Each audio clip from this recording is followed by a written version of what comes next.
Hello, everybody. This is Anna Karenina by Leo Tolstoy. Part 5, Chapter 6. Just at this moment, one of the officiating priests came to spread a piece of rose-colored silk through the center of the church, while the choir intoned a psalm of difficult and complicated execution, in which the tenor and bass sang responsively. The priest motioned to the pair and pointed to the carpet. They were both familiar with the superstition that whichever one of the bridal couple first sets foot on the carpet becomes the real head of the family, but neither Kitty nor Levin thought anything about it after they had gone a few steps, and they didn't bear the remarks exchanged about them or the discussions between those who thought that he was the first and those who were sure that they touched it simultaneously. A new office began. Kitty listened to the words of the prayers and tried to understand them, but without success. The further the ceremony proceeded, the more her heart overflowed with triumphant joy, which prevented her from fixing her attention. They prayed to God that the pair might have the gift of chastity, and might rejoice in the sight of many sons and daughters. They recalled how God had made the first woman from Adam's side, that the woman must leave father and mother and cling to her husband, and they twain shall be one flesh. They prayed God to give them fecundity and prosperity, as he had blessed Isaac and Rebekah, Joseph, Moses, and Sephora, and let them see their children to the third and fourth generation.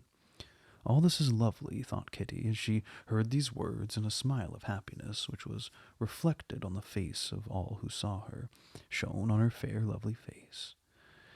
Put it entirely on were the words heard in every part of the church as the priest brought forward the crowns, and Sherbatsky, in his three-buttoned gloves, tremblingly held the wreath high above Kitty's head.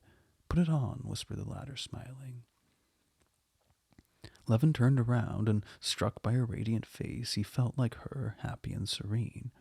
They listened with joy in their hearts to the reading of the epistle, and the deacon's voice echoing the last verse, fully appreciated by the strangers who were impatiently waiting for it. Joyfully they drank the warm red wine and water from the flat cup, and followed the priest almost gaily as he led them around the lectern, holding both their hands in his.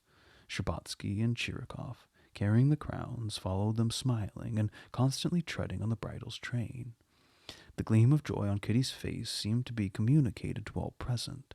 Levin was sure that the deacon and the priest fell under its influence as well as himself.